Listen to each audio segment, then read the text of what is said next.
Hi everyone, this is a special edition reading dedicated to the Mercury retrograde that's going to start tomorrow. Because it coincides with full moon in Capricorn, and I'm going to be doing a separate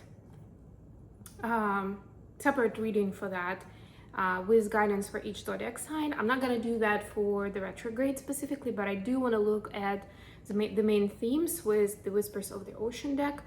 So we'll see what are the three main themes that we're supposed to reflect on to look at during this Mercury retrograde. Apart from the usual where we're looking at what our love language is, how do we love, how do we give and receive. Yes, it is connected more than anything to communication on any and every level. It doesn't even have to be just with your partner, right? It can be with anybody. And we can communicate differently on different levels, right? So it will come up differently for different people. And when we talk about travel and technology, it also, if you think about it, has to do with communication. But when it comes to relationships, of course, there is so much more than that.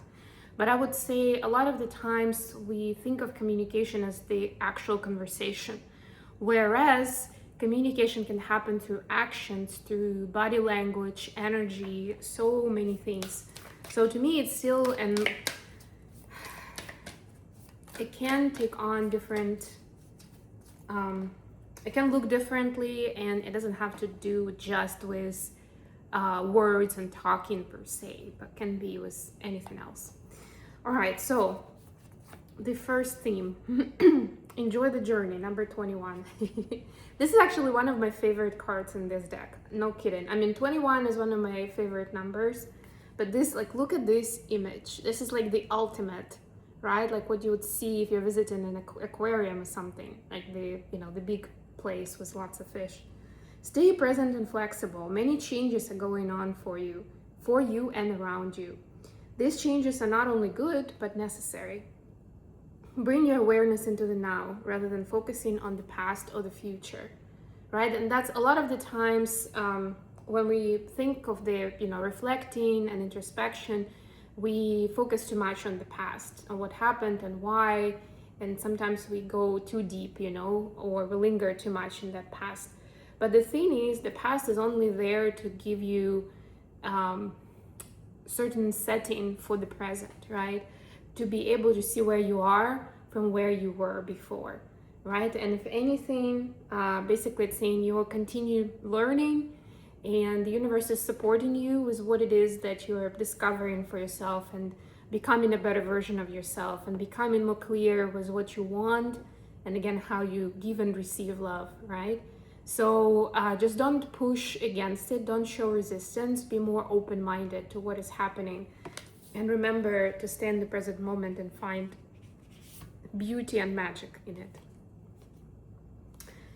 The second theme is gentle moderation.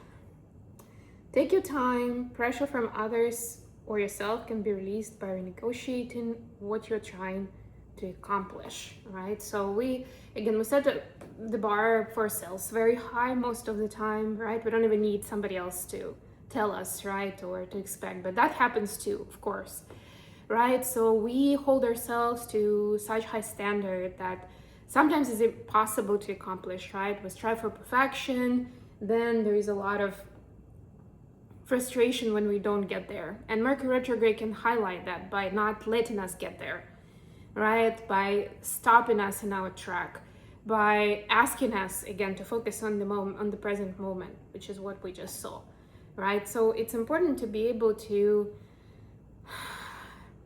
adjust your plan, right?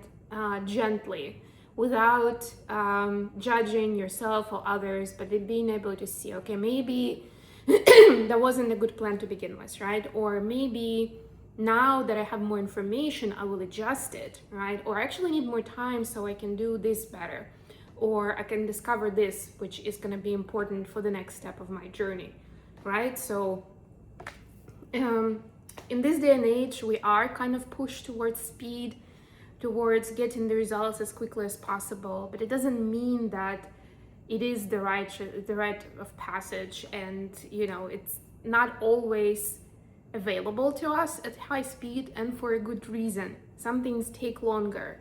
And even when it comes to the divine intervention, divine intervention also the divine powers need some time to get the events lined up for everything to come together, right? And that can take time as well. So don't think of it as something is delayed. Think of it as kind of like, okay, maybe I'm too fast, right? Or it's just like I have more information, so I can adjust the plan and the speed as well. Finally, number 16, the third theme is inner desires. Set some intentions. You're entering a phase of plenty or may have a sudden windfall. Goals are within your grasp. So this is a confirmation, especially for those who have been listening so far and decided, okay, so sounds like I'm not gonna get what I want. This is your confirmation you are gonna get what you want, right? But this is like there's a certain intricate dance on the way to getting there, right? So don't rush it, don't push it. Stay in the present moment, stay in that high vibe mentality, right? And you are about to get there. So the only other thing that is being pointed out here is, have you set your intentions? Have you released your fears? Because if your fears are what's on your mind continuously, that's what you're gonna attract more of, right? When you're setting intentions, make sure that in the present tense, they are positive sentences. They do not have negation in them, right? They do not interfere with each other, right? And it's something that you can envision for yourself as a way of living, right? Not like, I want to get $1 million.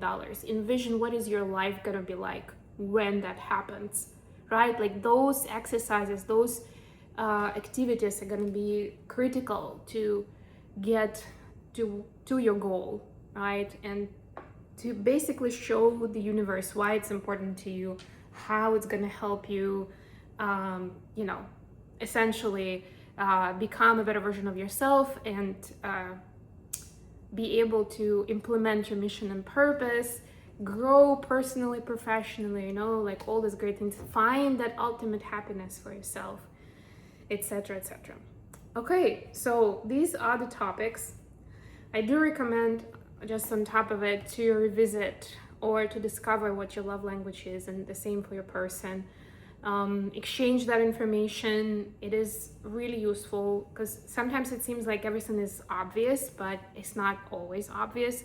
Also, we definitely work with more than one love language, but we definitely have one that's like the main one, our favorite, and then maybe a couple of others could be like in the top 3, right, that are important. And that's where it's important to find those alignments with your person, or at least to communicate to them, this is what's important to me, and be able to accept the way that they love you with their love languages, right?